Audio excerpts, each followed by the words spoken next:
Senhor nosso Deus, terno e bom Senhor, Salvador bendito, em nome de Jesus, como essa música que diz aí que foi tocada, chegamos a Ti nessa hora, nesse dia maravilhoso, belo, de oportunidade, mais um dia que nos dá, Senhor Deus, para viver, para respirar, enfim, para Te louvar. É para isso que nós existimos. Portanto, dá que nós, todos os irmãos e visitantes, possam se sentir bem durante os próximos minutos, durante todo o desenrolar do culto, em nome de Jesus, amém. Com o boletim, vamos repetir o verso que está em Salmo 115, 1. 1, 2, vamos esperar um pouco. Não a nós, Senhor.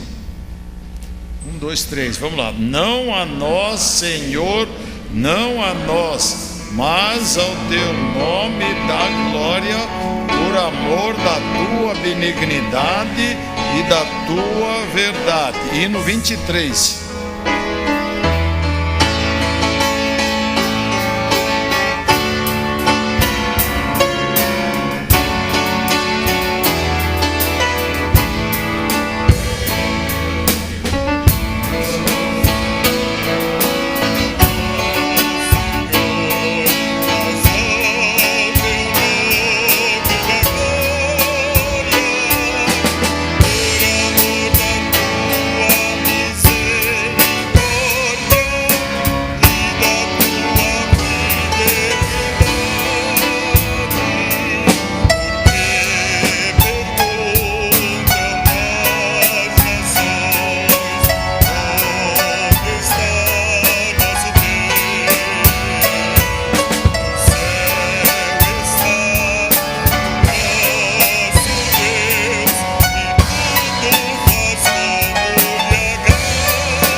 Os responsáveis pelo cântico de louvor se posicionam aqui à frente. Os irmãos podem cumprimentar-se, principalmente vejam se há algum visitante.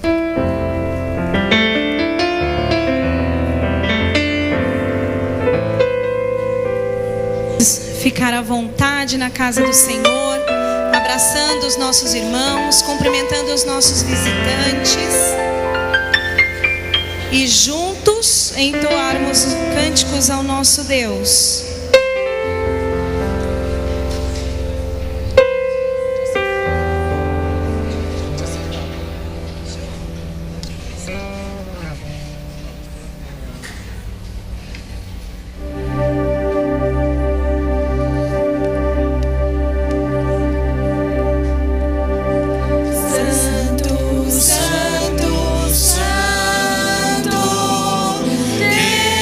Deus onipotente.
Deus com a próxima música, dizendo: quero louvar-te, quero amar-te, quero servir-te.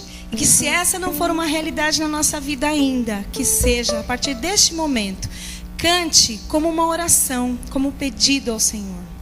Assim que terminar o louvor, sem aviso mais, os coristas sobam imediatamente aqui.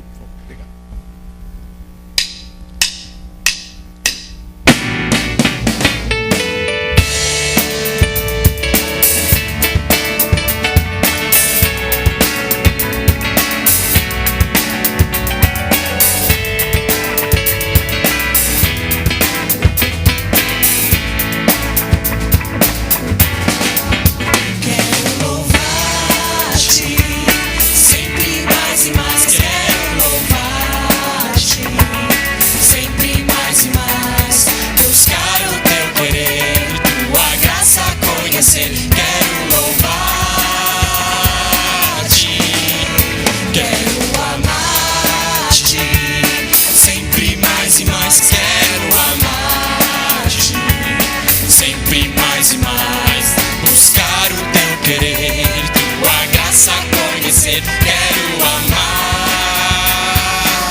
Essa música que vamos cantar agora, ainda nessa igreja, a não ser sábado passado com o pessoal de Brás Cubas que trouxe esse louvor. Mas ele diz: Hosana, Hosana nas alturas. Vamos todos como uma igreja. Se vocês conhecerem a letra, ela é antiga, ela não é nova. Ela é nova talvez para a gente, mas para alguns que conhecerem, feche os olhos e cante essa música conosco.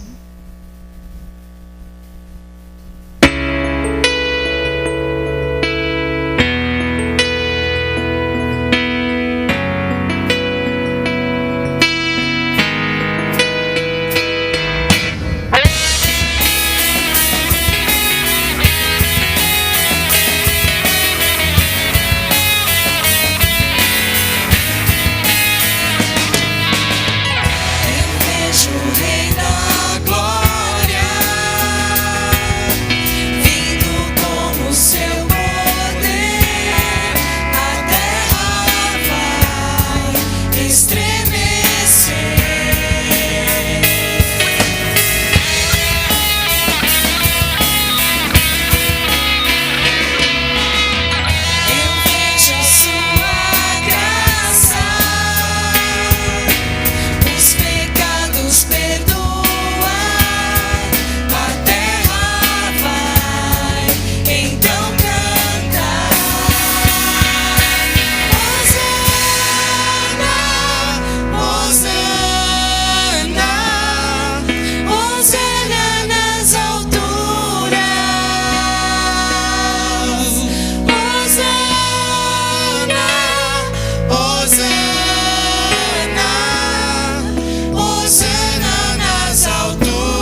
Apresentar a sua vida ao Senhor numa súplica a esse Deus que é digno de louvor, vem aqui à frente.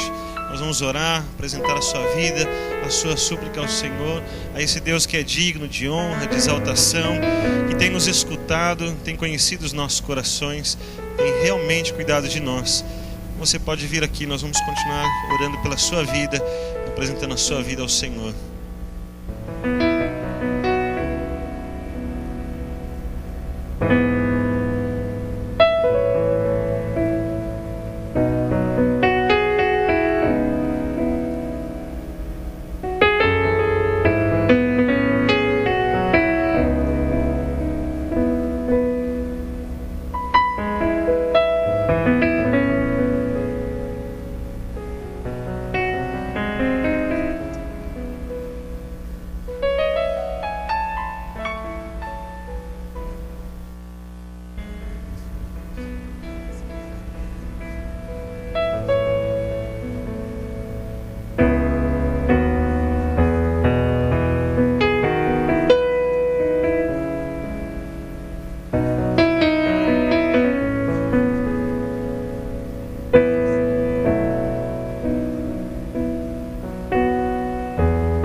Deus, buscamos ao Senhor que é digno de louvor, buscamos ao Deus que tem todas as coisas nas mãos e todo o poder concentra-se no Senhor, e todas as coisas são determinadas pela Tua Palavra.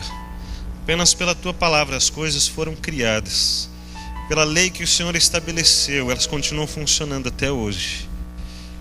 Não há nada que possa mudar as coisas a não ser o Senhor mesmo. Naquilo que o Senhor permite, naquilo que o Senhor estabelece, nas manifestações do seu amor por nós, da tua misericórdia por nós. Por isso nós continuamos buscando a Ti, confiando no Senhor, porque tudo demonstra que as coisas estão debaixo do Teu governo. Quando buscamos ao Senhor, buscamos o Rei do Universo, aquele que é digno de receber de nós exaltação, louvor, adoração e veneração todos os dias da nossa vida. É neste reconhecimento, neste culto que oferecemos a Ti, que Te buscamos, que nos derramamos aos Teus pés, sabendo que nós temos contra o Senhor o nosso pecado, sabendo também, ó Deus, que o nosso pecado tem ofendido a Ti, e que nós queremos nos prostrar diante do Senhor como igreja que tem procurado amar ao Senhor e dizer ao Senhor que há arrependimento no nosso coração, que nós não amamos o pecado mais, que nós não amamos ofender a Ti, ó Deus, não amamos aquilo que vai contra a Tua santidade ou a Tua divindade ou os Teus planos, mas queremos amar ao Senhor e queremos andar nos caminhos que o Senhor tem estabelecido na história do mundo, do universo e também da nossa vida bem particular, porque o Senhor tem estado presente nas nossas vidas. Quando clamamos, seja em alta voz, seja lá no nosso quarto, Deus, lá no profundo da nossa alma, em todas as vezes o Senhor tem nos ouvido. Por isso nos rendemos a Ti, reconhecendo que o Senhor é Deus, que o Teu amor está sobre nós. Quando os irmãos vieram aqui à frente, manifestaram a sua fé, dizendo que creem no Senhor, estão confiantes em Ti, cada um, ó Deus, com o seu pedido. Alguns, ó Deus, orando por si mesmos, apresentando as suas vidas, os seus temores, tristezas, dores, falta de soluções, e todos estão esperando no Senhor, e nós estamos orando juntos por cada uma destas vidas. Assim como continuamos orando pela vida do Reinaldo lá no hospital, continuamos orando pela vida da Júlia, pelo seu Rafael, por tantas vidas que temos colocado ao Senhor. A mãe daquela pessoa que trabalha com a Adriana também, Senhor Deus, temos colocado essas vidas diante de Ti, a família da irmã Cristina. Pedimos que o Teu amor esteja ali, principalmente com a mãe dela, cuidando na sua idade avançada, das dores, das tristezas, mas que em tudo haja o amparo do Senhor para todas estas vidas. Também clamamos pelas bisnetinhas do irmão Aparecido, que o Teu amor esteja ali com elas, trazendo saúde, trazendo recuperação e alegria para a sua família, que sejam instruídas no caminho do Senhor, que principalmente o seu espírito e as suas almas estejam garantidas em Ti. Abençoa também a Rosa, ó Deus, lá em Portugal, tão longe de nós, mas ela está precisando do Senhor, que pode alcançá-la onde ela estiver. Seja a Tua bênção sobre ela, a libertação do Senhor, os caminhos do Senhor para a vida dela, dos seus filhos e do seu marido. Que o Senhor receba o seu pedido para voltar para cá, e que o Senhor dê a ela os caminhos do Senhor, que são os melhores. Diante de Ti estão estas vidas, aquelas que oram conosco pela internet, que a bênção do Senhor alcance todos estes. Nós apenas suplicamos ao Senhor humildemente, como servos do Senhor, que temos aprendido a amar o Senhor dia após dia, porque o Senhor é digno do nosso amor, porque o Senhor é digno da nossa fé, o Senhor é digno da nossa confiança, o Senhor é digno que nós recebamos o caminho que o Senhor tem para nós como o melhor caminho para as nossas vidas. E nós recebemos assim aquilo que o Senhor tem para nós, recebemos como bênção do Senhor para a nossa vida, e queremos andar alegres e confiantes no Senhor. Recebe de nós a nossa esperança, o nosso pedido, a nossa súplica. Também recebe de nós a posição que temos diante do Senhor, de Teus servos humildes, filhos que buscam o Pai, filhos que buscam soluções e caminhos de amor e misericórdia que vem do Senhor. Assim clamamos, não por nós mesmos, mas clamamos na autoridade do nome de Cristo Jesus, nosso Senhor. Amém, Deus. Amém. Vocês podem sentar.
dízimos, ofertas e as nossas próprias vidas. Sob o hino 447.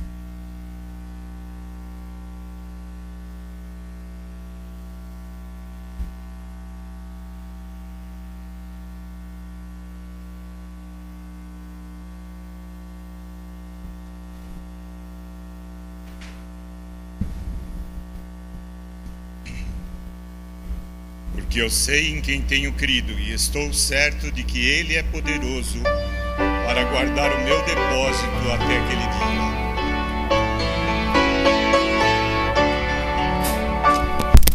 Não sei que Deus amor a mim se revelou, porque razão o Salvador na cruz me resgatou. Mas eu sei em quem tenho crido, estou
Vamos orar.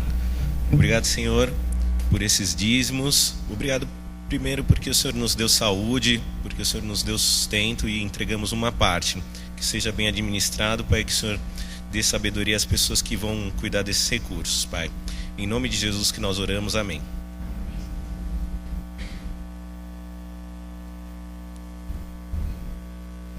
Irmã Gabriela vai nos trazer uma música.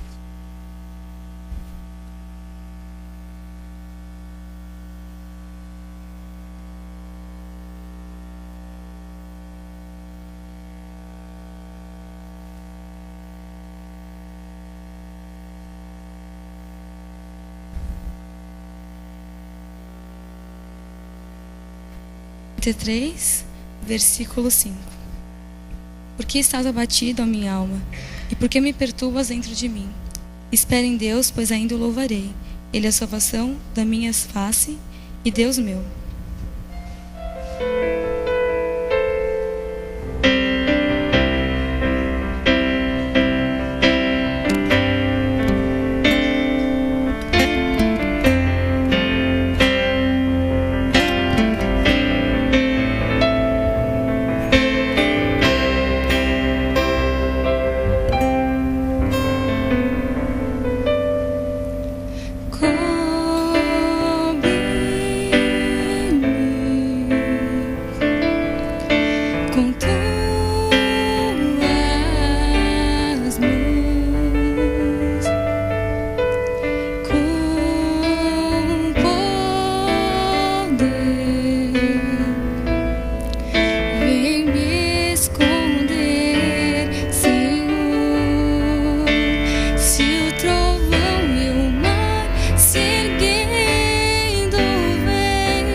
Segura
2 recados antes de estudarmos a palavra de Deus.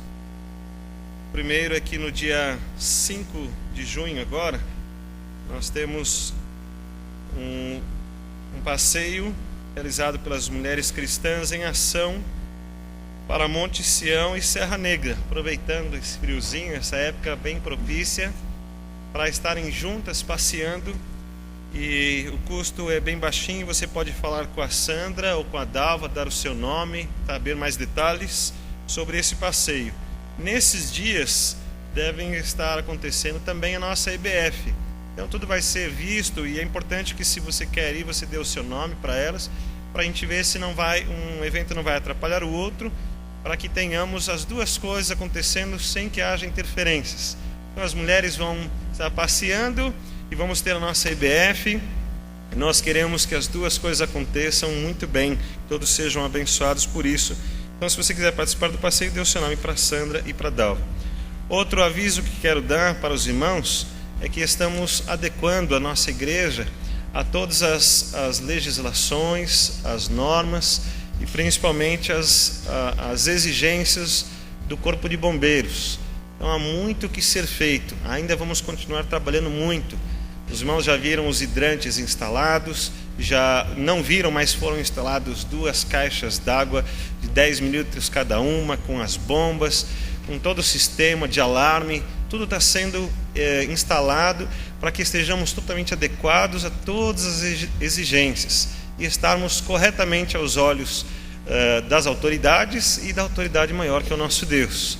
Mas para isso tem uma participação sua muito importante, que é nos ajudar a manter a igreja sempre também bem acertada. Então, nos corredores não podem ficar equipamentos, não podem ficar cadeiras, móveis, nada que atrapalhe a passagem das pessoas.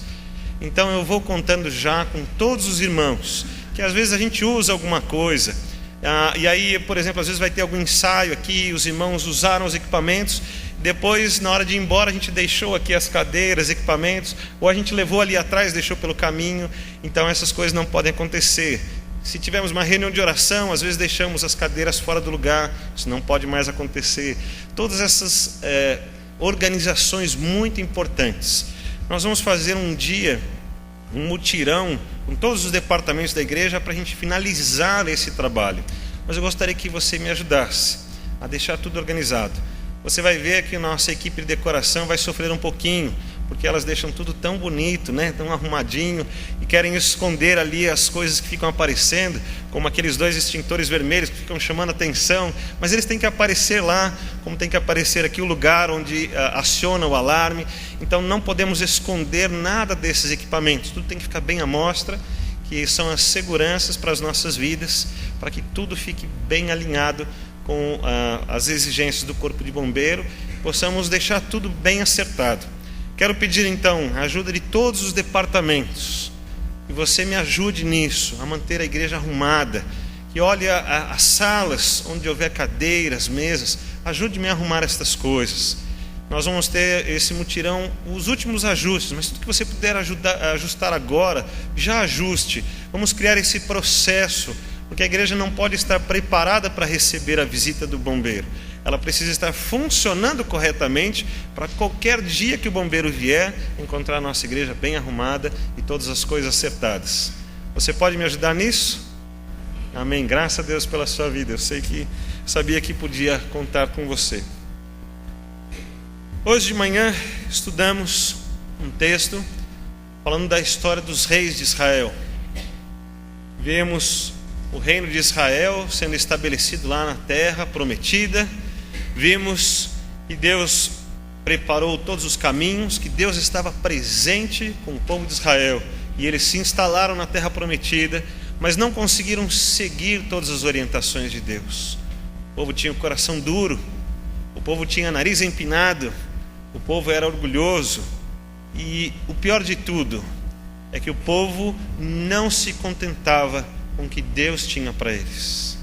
O povo olhava as coisas que estavam ao redor e viram e desejaram estas coisas.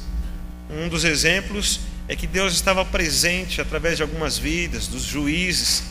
O Deus deveria estar presente em cada família, e os pais deveriam ensinar os seus filhos, e deveriam governar sobre eles, e serem autoridade máxima sobre os seus filhos. E eles deveriam julgar os seus filhos, e corrigir, e ensinar. E as famílias tinham que andar em unidade, tinham que preservar a presença de Deus e a autoridade de Deus. Mas eles não conseguiram, e olharam para os outros povos, e os povos tinham reis, e eles queriam ter reis. Deus deu reis, mas eles esqueceram que um rei é um ser humano e não é Deus. E ele tem erros, tem problemas, tem falhas, como cada um de nós. E essas falhas estavam agora nas mãos de um rei, e eles tinham que aceitar e engolir estas falhas e continuar obedecendo ao rei. Houve 3 reis que sustentaram o reino de Israel, até que um monte de outros problemas fez com que o reino fosse dividido entre reino do norte e reino do sul. O reino do norte chamado reino de Israel, o reino do sul chamado reino de Judá. E cada um desses reinos agora teve os seus reis. Cada um deles teve 20 reis. O reino do norte foi assumido pelo Império Assírio. O Império veio, assumiu aquilo tudo, governou sobre eles, e eles perderam a sua autonomia. E os reis que estavam lá eram, na verdade, marionetes do Império Assírio. Até que se levantou o reino do Egito, lutou contra Israel, venceu, estava dominando, e agora o reino de Judá, o reino do sul, estava pagando impostos para o Egito. Mas passado pouco tempo, veio um outro império muito grande, o Império Babilônico, e derrotou a Assíria, assumiu todo o Império Assírio, e aí lutou contra o reino de Judá, o reino do sul, e foram vencidos. E eles agora pagam impostos para os babilônios. E nisso acontece algo muito importante. Os babilônios querem o melhor da terra. Lá no reino do sul estava a cidade de Jerusalém, e na cidade de Jerusalém estava construído o templo do Senhor. E lá no templo do Senhor havia muitas riquezas, o melhor para oferecer ao Senhor. Muito bronze, muita prata, muito ouro, o lugar santo, as oferendas, o sacerdócio, os rituais, tudo que Deus estabeleceu para o povo como a vida do povo em dedicação ao Senhor. Mas o povo com um coração duro, muitas vezes cumprindo os ritos, mas com um coração realmente longe de Deus, fez com que Deus mandasse os seus profetas e dissesse: vocês estão errados, vocês estão em pecado, e vocês não podem continuar assim, senão eu mandaria alguém para que possa corrigi-los. E foi exatamente isso que aconteceu. Assim Deus usou o Império Assírio, assim Deus usou o Império Babilônico, e eles foram levados cativos. E essa história nós lemos lá no livro das Crônicas, lemos no livro dos Reis, mas agora eu quero ver uma parte dessa história que está no livro de Daniel. Então eu vou pedir para você abrir o livro de Daniel, no capítulo 1, e vamos ler este capítulo, e vamos ver como Deus trabalhou este momento no povo de Deus. Eu queria que você pensasse nisso, que o povo obstinado, longe de Deus, agora está sentindo o peso da mão de Deus, da correção de Deus. E nós não gostamos de ser corrigidos, nós nos sentimos mal com isso, isso não nos faz bem. E essa correção não era apenas uma palavra dura de Deus, como ele já tinha feito diversas vezes por diversos profetas, mas agora o povo perde a sua terra, perde a sua casa, perde a sua família, é levado como escravo, perde os seus bens, os seus recursos, perde a sua esperança, perde o seu futuro, perde tudo. Eles são apenas os escravos levados cativos para a Babilônia. Então vamos ler no capítulo 1 de Daniel, que diz assim: no ano 3º do reinado de Jeoaquim, rei de Judá, veio Nabucodonosor, rei da Babilônia, a Jerusalém e a sitiou. O Senhor lhe entregou nas mãos a Jeoaquim, rei de Judá, e alguns dos utensílios da casa de Deus. A estes levou-os para a terra de Siná, para a casa do seu Deus, e os pôs na casa do tesouro do seu Deus. Disse o rei a Aspenaz, chefe dos seus eunucos, que trouxesse alguns dos filhos de Israel, tanto da linhagem real como dos nobres, jovens sem nenhum defeito, de boa aparência, instruídos em toda a sabedoria, doutos em ciência, versados no conhecimento, e que fossem competentes para assistirem no palácio do rei, e lhes ensinasse a cultura e a língua dos caldeus. Determinou-lhes o rei a ração diária das finas iguarias da mesa real e do vinho que ele bebia, e que assim fossem mantidos por 3 anos, ao cabo dos quais assistiriam diante do rei. Entre eles se achavam dos filhos de Judá Daniel, Ananias, Misael e Azarias. O chefe dos eunucos lhes pôs outros nomes, a saber, a Daniel, o de Beltesazar, a Ananias, o de Sadraque, a Misael, o de Mesaque, e a Azarias, o de Abednego. Resolveu Daniel firmemente não contaminar-se com as finas iguarias do rei, nem com o vinho que ele bebia. Então pediu ao chefe dos eunucos que lhe permitisse não contaminar-se. Ora, Deus concedeu a Daniel misericórdia e compreensão da parte do chefe dos eunucos. Disse o chefe dos eunucos a Daniel: tenho medo do meu senhor, o rei, que determinou a vossa comida e a vossa bebida.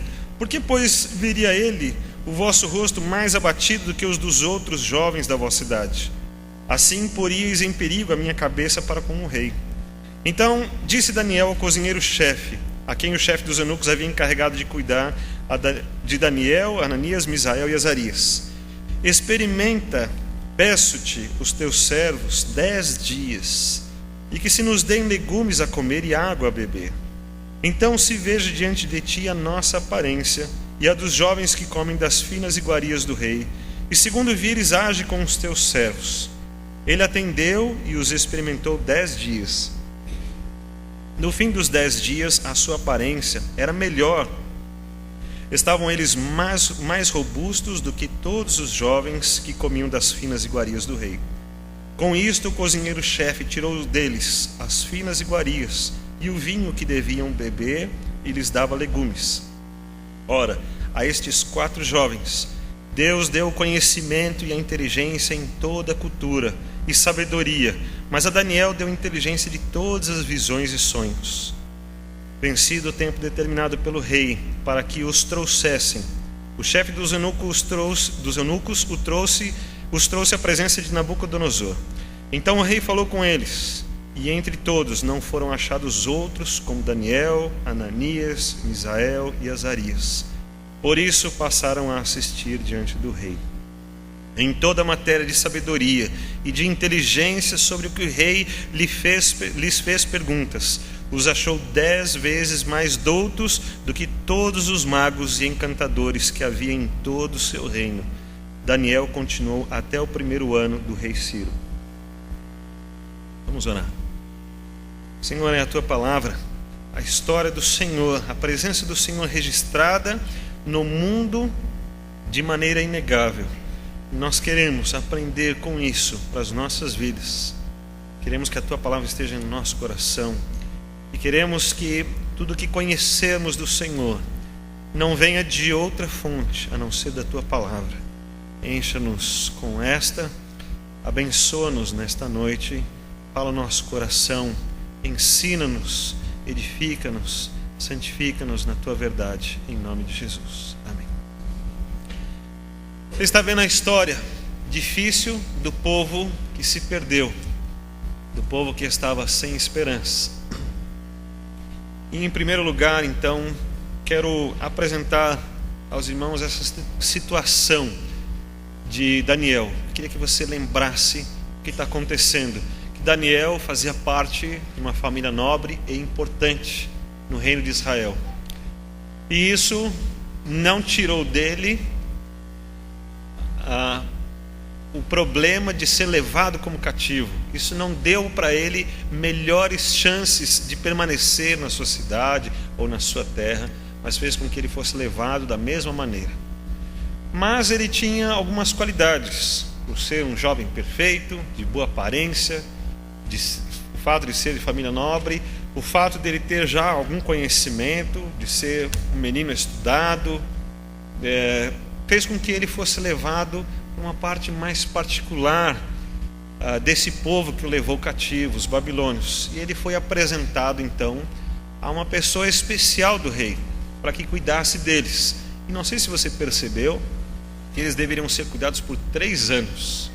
3 anos de preparo para depois assistirem ao rei, darem assistência ao rei, servirem ao rei. Eu acho tão interessante e tenho certeza que há muitas maneiras mais fáceis hoje em dia de crescermos no conhecimento. Temos a tecnologia, a informática, um smartphone com tecnologia 4G na sua mão, você pode obter muitos conhecimentos, né? Dr. Google ensina tanta coisa para a gente, né? Você rapidamente acessa e tem as informações, e lá está doutores em conhecimento com um smartphone na mão, respondendo muito rapidamente. Mas naquela época, mesmo sem ter essas instruções, o conhecimento da época era importante, da língua, da história dos povos, das decisões tomadas, das estatísticas levantadas até então, das informações dos impérios, da agricultura, do povo, das informações que se tinham. E por não haver tecnologia, então realmente o ensino era um pouco mais difícil, mas isso não significa que eles tinham menos informações para aprender. Significa que eles tinham muita informação, precisavam de dedicar-se muito mais. Mas o tempo que tinham era de 3 anos. E eu fico surpreso que às vezes temos um preparo para servir ao Senhor muito menor. Parece que calculamos mais pelo nosso sentimento do que realmente pela nossa capacidade. E achamos que podemos servir ao Senhor apenas porque sentimos vontade e que Deus tem o dever de nos aceitar como estamos, como somos, ou com a maneira como nós nos dedicamos, que sempre já está bom demais. Mas eles foram trabalhados durante 3 anos. Algo que aconteceu um pouquinho antes deles irem para lá, e que me chocou muito, que me deixou assim muito triste de ler o que aconteceu, é que os utensílios do templo, aquilo que era dedicado ao Senhor, aquilo que demonstrava a santidade de Deus, a pureza do Deus único, aquilo que identificava toda a dedicação do povo para o seu Deus, que eram todos aqueles valores importantes que foram colocados no templo. As peças e as construções de bronze, de prata, de ouro, tudo que foi construído com tantos detalhes, com tanta perfeição, para que Deus recebesse o melhor e qualquer pessoa que chegasse ali se impressionasse. E você pode perceber que qualquer pessoa que vai para Israel hoje e vê só o que sobrou do muro, a gente já se impressiona.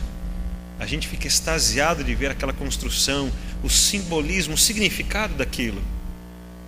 Algumas pessoas dizem sentir uma energia. Eu confesso que a maioria das pessoas não sente uma energia, mas com certeza ficamos surpreendidos. Aquilo é algo que nos comove, é algo que mexe com os nossos sentimentos, ainda que não haja uma energia só de olharmos para aquilo. Mas fica imaginando o templo lá pronto, construído, e você viajando às vezes alguns meses para chegar até lá, tantos preparos. E quando você chegava ali, havia tantos tanques para se lavar, com rituais de purificação, que você precisava cumpri-los todos, até chegar finalmente no templo. E quando você chegava ali, você sabia, naquela época você sabia, a presença de Deus está lá. Você olhava de longe o templo, e se a porta estivesse aberta, porque os rituais eram cumpridos ali do lado de fora, só os sacerdotes que ficavam do lado de dentro do templo.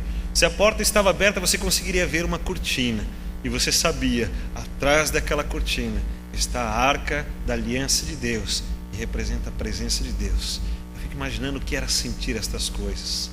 O poder de Deus, a dedicação do povo por esse Deus, tudo ali diante dos olhos, devia ser uma sensação inexplicável para todas as pessoas que iam lá. Eu acho que as pessoas almejavam ir para lá, não apenas como uma obrigação, mas como algo para se viver, para dizer, eu já fui lá. Hoje a gente já se interessa tanto, né? Nós gostamos tanto de pensar, né? Olha, vou para Israel, né? Conhecer o pedacinho de pedra onde Jesus passou. Imagine naquele tempo, todo aquele tempo construído. E depois, quando Deus não estava mais lá, os babilônios vêm então, destroem tudo, levam todas as coisas, e aquelas coisas dedicadas ao Senhor foram levadas e colocadas no templo de um outro Deus. E você leu que Deus permitiu que isso acontecesse. Deus permitiu que o povo fosse levado cativo, Daniel fosse levado com seus amigos, os utensílios fossem levados. Isso representa que a dedicação do povo de Israel um dia parou. Foram muito dedicados em construir, e depois de terem construído, relaxaram, deixaram assim como está. E Deus não estava mais presente. Então eles podiam entrar, levar todas as coisas, destruir tudo. E foi o que eles fizeram. Assim é algo muito triste, ver aquilo que pertencia ao Senhor estar agora sendo utilizado para um outro Deus. Uma profanação real, autêntica, visível aos olhos. Aí eles tinham certeza. Não era só o povo inimigo vindo, porque muitas vezes eles brigaram com inimigos, mas Deus lhes dava uma vitória posterior. Mas agora todo mundo percebeu: Deus não está mais conosco. O templo está destruído, a presença de Deus não é mais visível. Estamos abandonados e foram levados cativos.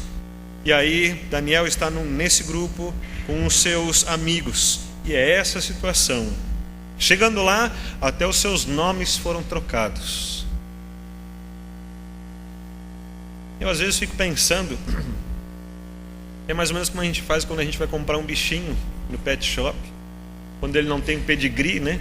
É mais ou menos como uma gatinha lá de casa. Já que não tem pedigree, eu não sei que nome eles usavam lá, mas nós vamos dar outro nome aqui, né? E aqui em casa vai se chamar assim. E pronto. Então era mais ou menos isso. Olha, eu não sei que nome vocês tinham lá, não me interessa, mas aqui vocês vão ter esse nome, e vocês vão fazer isso, isso, isso, e vão servir desse jeito, e vocês vão comer isso. Assim foi a recepção deles naquele povo. Você já se colocou no lugar deles? Você já percebeu a gravidade desses problemas? Você consegue comparar os seus problemas com os problemas que eles estavam vivendo? A sua falta de esperança muitas vezes para algumas coisas e a falta de esperança que eles estavam tendo, como talvez os seus problemas sejam muito menores e que você continua tendo esperança para muitas coisas, elas estão evidentes na sua frente, de que algumas coisas vão consertar, de que algumas coisas vão melhorar, que basta dar um tempo, que você pode insistir um pouco mais, e que para eles nada disso mais funcionava, não tinha mais nada para ser feito. Esta é a situação que Daniel está vivendo, junto com seus amigos. O segundo ponto que eu quero colocar nesse estudo é que agora há um posicionamento de Daniel. Irmãos, aqui é algo muito profundo, porque isso não está no exterior de Daniel, isso está no coração dele. Daniel não está mais na sua terra, Daniel agora não está mais misturado com a sua família, recebendo apoio familiar dos seus pais, ou talvez dos seus irmãos, talvez das pessoas que lhe instruíam, os seus professores e mestres. Daniel está agora retirado de tudo isso. Daniel é apenas um servo. Agora ele não está mais considerado uma família nobre, ele agora é um servo nobre. Qual era a motivação para ele continuar fazendo o que era certo aos olhos do Senhor? Qual era a motivação que ele tem para lembrar-se do que ele havia aprendido, do que ofendia a Deus e do que Deus aceitava como certo aos seus olhos? Que motivação Daniel tinha? Talvez, como a maioria de nós olharíamos para essa situação e falaríamos assim: agora já perdeu tudo mesmo, né? Então agora eu vou me entregar a isso daqui, não tem mais por que sustentar isso. Às vezes nós fazemos isso até com algumas decisões que nós temos para nós. Eu decidi que vou trabalhar por isso na minha vida, quero ser assim. E as circunstâncias vão vindo e nos mudando, aí chega um dia que você fala: desisti disso, não vou mais continuar sendo assim. Às vezes não tem problema nenhum, você mudou de profissão, mudou de cidade, teve tantos problemas. Mas aqui nós estamos falando de um posicionamento com Deus. Lá no coração, no profundo da alma de Daniel, ele tem um compromisso com Deus, que independe das circunstâncias, do lugar, das pessoas que estão ao seu redor, de quem está dizendo para ele o que é certo e o que é errado. Ele sabe o que é certo e o que é errado, e ele se posiciona diante de Deus. E diante de Deus ele vai contra as autoridades que estão sobre ele, mas ele é inteligente. Ele não se rebela contra essas autoridades, ele negocia com elas. Ele tem estratégias ele faz acordos, ele mostra vantagens. O posicionamento de Daniel é que ele não quer ofender ao Senhor. Ele precisa continuar vivendo o compromisso que ele tem com Deus no meio daquela situação completamente adversa, contra todos os seus pensamentos, os seus ensinos, contra todo o posicionamento que ele tem. Mas ele está firme no Senhor. Ele está firme naquilo que ele aprendeu, naquilo que ele entende que é certo aos olhos de Deus. Ele não desiste, mas ele usa a sua inteligência. Muitas vezes usamos a nossa inteligência para nos justificar.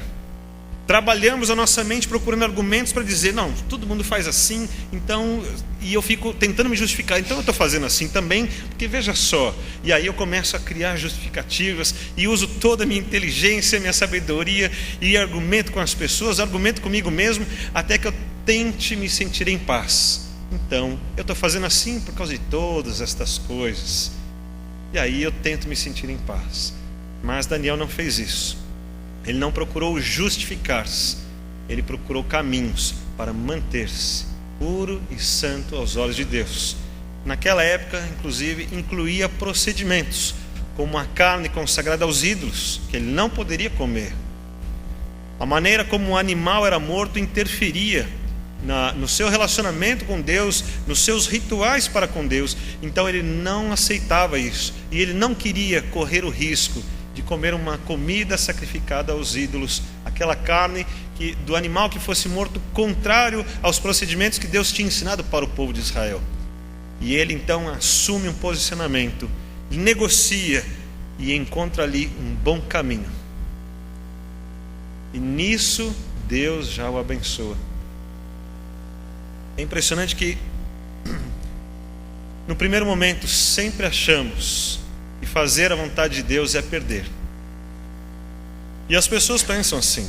E quando você fala, eu sou cristão, eu sou um crente, eu sou uma pessoa que ama a Deus, e as pessoas falam, então você não pode fazer isso, não pode fazer aquilo, como se fossem perdas. Bom, realmente eu não posso encher a minha cara, não posso ficar escravo das felicidades que o mundo tem colocado. Não posso, mas é uma decisão minha.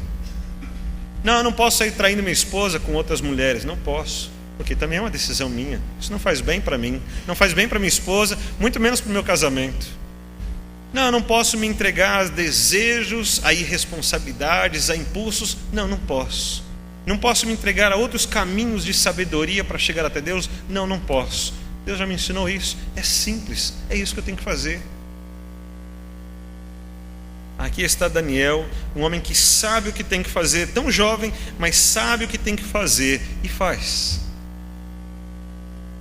Negociou com a inteligência que Deus deu para ele. Terceiro ponto que eu quero dividir com os irmãos é a ação de Deus. Olha o que Deus fez. Por causa do posicionamento de Daniel, porque apenas ele lembrou-se do que Deus tinha ensinado, que apenas ele não aceitou adequar-se às circunstâncias e nem ao meio que ele estava vivendo. Eu quero ler novamente a partir do versículo 17 com você. Diz assim: ora, a estes 4 jovens Deus deu o conhecimento e a inteligência em toda a cultura e sabedoria, mas a Daniel deu inteligência de todas as visões e sonhos. Você percebeu que para esses 4 jovens que foram escolhidos por Deus, que não negociaram a sua fé em Deus, não negociaram o posicionamento individual lá no íntimo diante de Deus, e que conseguiram expressar isso diante de todas as pessoas que estavam ali. Porque eles fizeram isso, Deus os abençoou, Deus agiu através deles. Deus não foi lá e fez um escudo na qual eles ficaram protegidos e ninguém os via. Ao contrário, eles se tornaram jovens muito mais vistos, porque foram usados por Deus, e Deus usou as suas vidas para abençoar os seus inimigos, usou as suas vidas para mostrar a sua própria glória. Essa parte, irmãos, é a parte mais incrível que eu acho. E todas as vezes que nos colocamos diante de Deus Ele mostra a sua glória. Ele mostra que vale a pena estar ao seu lado.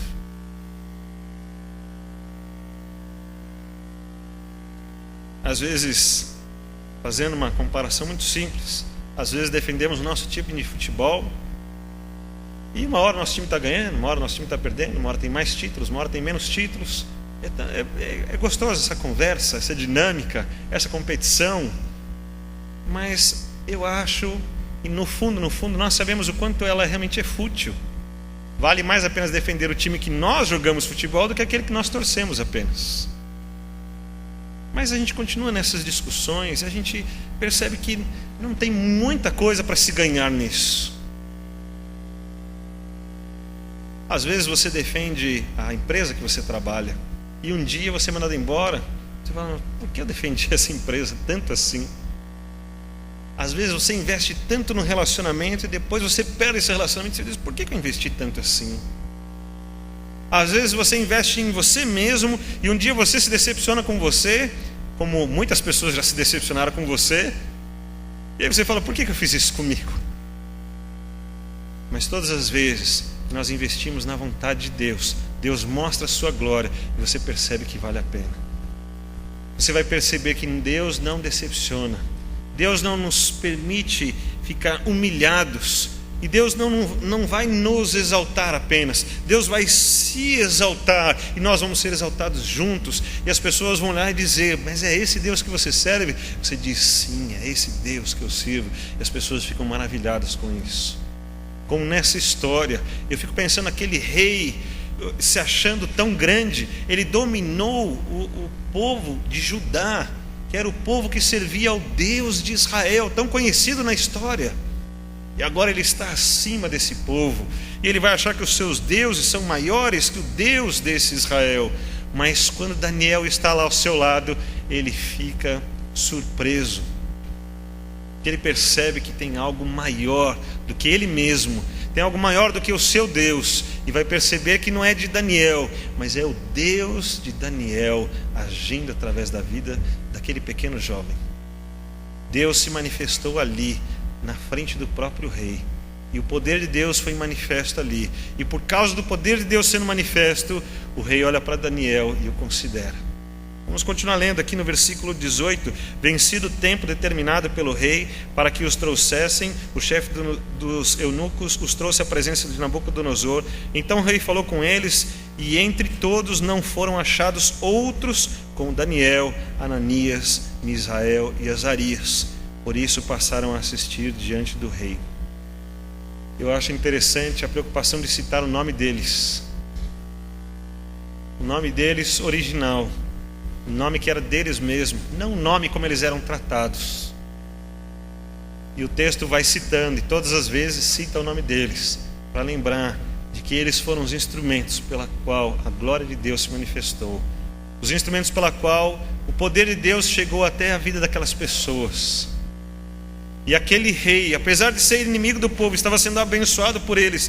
Veja no versículo 20, em toda a matéria de sabedoria e de inteligência, sobre o que o rei lhes fez perguntas, os achou 10 vezes mais doutos do que todos os magos e encantadores que havia em todo o seu reino. Qualquer pessoa que dissesse tenho poderes, eu tenho uma força espiritual, eu tenho uma energia, seja qual for a justificativa, eu tenho uma filosofia de vida, eu tenho conhecimento, tenho livros, tenho estudos, tenho magia, seja o que for. Qualquer pessoa que viesse, ela tem no mínimo 1/10 do conhecimento do que Daniel tinha. O que Daniel teve conhecimento foi dado pelo Senhor. Você lembra do versículo 17? Ora, a esses 4 jovens, Deus deu o conhecimento e a inteligência. Deus deu. A ação de Deus está ali. Deus está se exaltando através da vida desses jovens. Eles não precisaram se preocupar em serem reconhecidos. Eles não precisaram dizer, mas olha, eu estou fazendo alguma coisa, Deus tem que fazer alguma coisa por mim. Olha, eu estou sofrendo, eu não tenho culpa de nada, como Daniel poderia ter dito. Eu não tenho culpa de nada, eu sou novo, ainda não fiz nada contra Deus. Eu sou temente a Deus e Deus está fazendo isso comigo. Ele não perdeu tempo reclamando, mas ele se posicionou e Deus agiu através da sua vida. E bênção, irmãos. Até os inimigos do povo de Israel foram abençoados através da sua vida. O último ponto desse pequeno trecho de Daniel que estudamos, e vale a pena você ler se você não leu, vale a pena você ler se faz tempo que você não leu, e você vai continuar vendo essas manifestações sobrenaturais de Deus.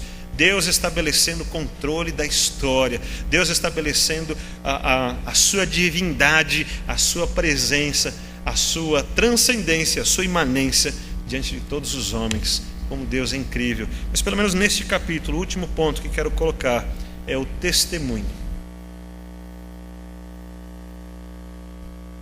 Daniel estava lá na sua terra com o seu povo, a sua família, os seus bens, e ele perdeu todas as coisas, e ele se viu abandonado, e ele viu o povo todo perder tudo, e andou com as pessoas que foram levadas cativos.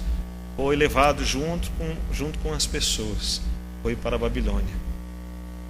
Mas ele viveu 70 anos na Babilônia, e um dia ele vê o retorno do povo para a sua terra, que Deus tinha uma promessa com Israel, e apesar de ter corrigido Israel, punido Israel pelo seu erro, trabalhado de todas essas formas terríveis, por causa também do pecado de Israel, que era terrível, e muito mais terrível do que como Deus os tratou. Deus não havia se esquecido deles. O profeta Isaías, lá no capítulo 44, no finalzinho do 44, e no capítulo 45, mais de 200 anos antes disso acontecer, havia dito que haveria um homem chamado Ciro, e que este Ciro seria usado pelo Senhor. E eu vou aproveitar e pedir que você abra comigo, acho que vale a pena. Nós lemos esse texto de Isaías,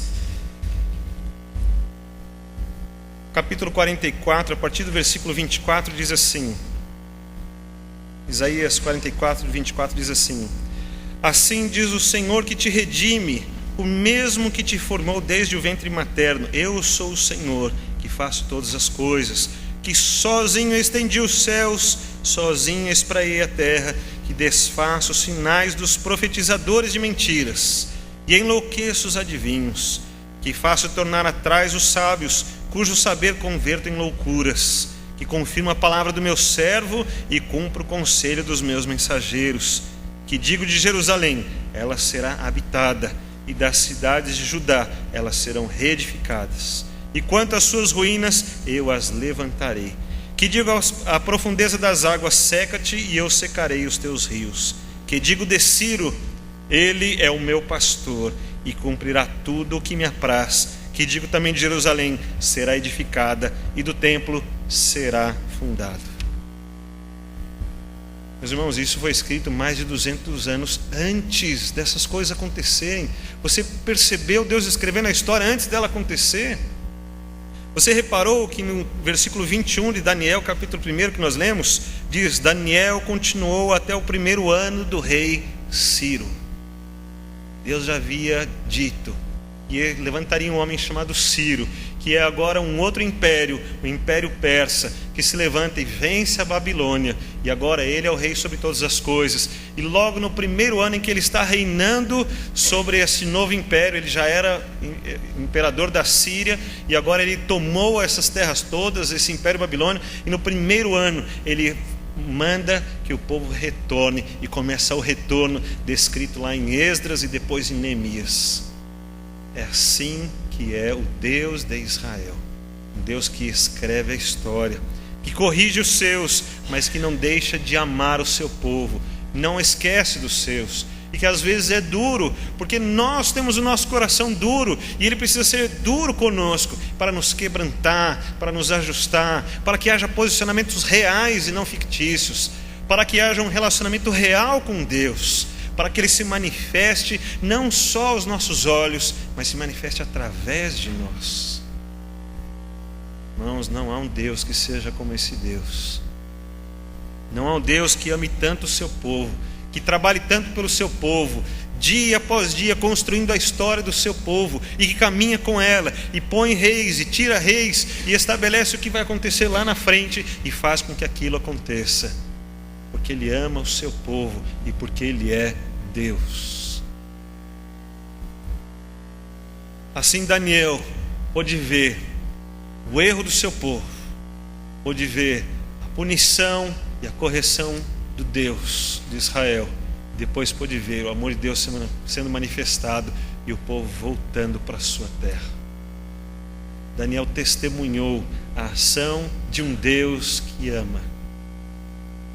E é isso que eu queria deixar nesta noite. Essa história de um Deus que ama o seu povo, um Deus que trabalha pelo seu povo, que está presente e que quer usar as nossas vidas, mas que exige esse relacionamento mais profundo, que exige de nós esse posicionamento, não só apenas dizer que nós cremos em Deus, não só apenas virmos na igreja, achamos que tudo está muito bonito e que é importante para nós e que vale a pena estar aqui, mas nesse relacionamento, que não importa onde estivermos, não importa o que estamos vivendo, não importa o que estamos fazendo, o nosso posicionamento é lá na nossa alma, no profundo do nosso coração. Nós estamos comprometidos com Deus. Deus usa as nossas vidas e as pessoas através de nós conhecem esse Deus. Abra o seu coração agora para este compromisso com o Senhor. Pense na sua vida, em como ela pode ajustar-se a isso que Deus quer fazer. Há uma nova história sendo escrita e há muitas promessas que vão ser cumpridas ainda daquilo que Deus está fazendo. E nós podemos ser participantes dessa promessa de Deus. Podemos ser vidas importantes nas mãos de Deus, como foi Daniel, como foram os seus amigos. Podemos fazer parte destas coisas de Deus, não apenas vendo as coisas acontecerem, mas sendo peças importantes daquilo que Deus está fazendo. Quero pedir que você abaixe a sua cabeça. Você ora ao Senhor agora, você entrega a sua vida ao Senhor e diga para Ele que é isso que você quer, é isso que você entende que Deus pode fazer através da sua vida, usar a sua vida onde quer que você esteja, um posicionamento real com o Senhor. E não importam as adversidades, os problemas que estão acontecendo, não importa onde você foi colocado, a situação que você está vivendo, mas importa o que você conhece a respeito de Deus, o que você pode testemunhar às pessoas sobre esse Deus. Importa que o seu coração esteja entregue nas mãos dele, para que ele possa usar a sua vida e agir com o seu poder e a sua divindade, santificando a sua vida e tornando você completamente diferente de todas as pessoas que estão ao seu redor, para que a bênção de Deus chegue a todas elas através de você. E você vai ser testemunha do que Deus está fazendo. Presente a sua vida ao Senhor neste momento. E eu quero orar por você. Ó Deus, como é bom esperar no Senhor. Como é bom, ó Deus, vermos as ações do Deus vivo e verdadeiro.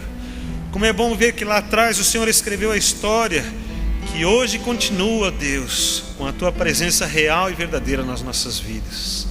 E nós não queremos apenas sermos espectadores, mas queremos estar comprometidos com o Senhor.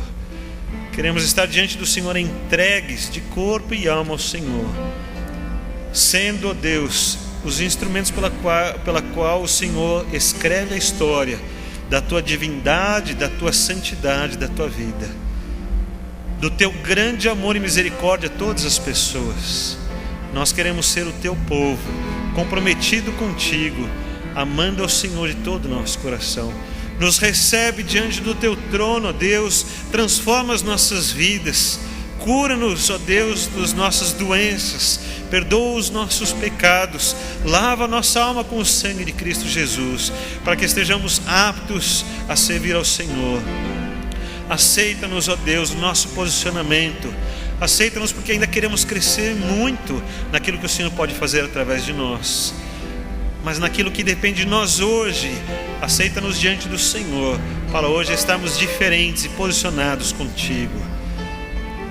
Usa-nos com o nosso nome, com a história que nós temos, com aquilo que somos, mas usa-nos com o poder do Senhor, e que o Senhor seja exaltado e glorificado através das nossas vidas. Abençoa o Teu povo, abençoa a Tua igreja, alcança todas estas vidas. Mostra-te ao mundo com o Teu poder e a Tua glória. Cumpre as Tuas promessas em nós e através de nós, em nome de Jesus. Amém, Senhor Deus.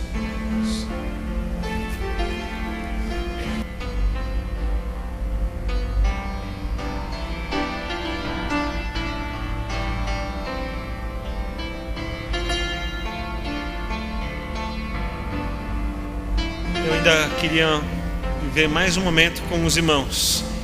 E acho que não há Deus melhor e não há Deus maior. E eu gostaria de convidar a equipe para que viessem aqui à frente, a gente pudesse terminar cantando que Deus é digno. Vamos cantar hosanas mais uma vez. E vamos sair com este cântico no nosso coração, lembrando que Ele é digno desse louvor. Vamos encerrar esse culto assim, cantando ao Senhor, glorificando o nome de Cristo Jesus. E terminada a música, então, nós podemos nos abraçar, nos cumprimentar, e assim terminamos o culto desta noite, com esta música, mudando um pouquinho nossos planos, mas cantando ao Senhor, levando este momento diante de Deus para toda a nossa semana. Que Deus nos abençoe. Amém.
Hosana nas alturas, Hosana nas alturas.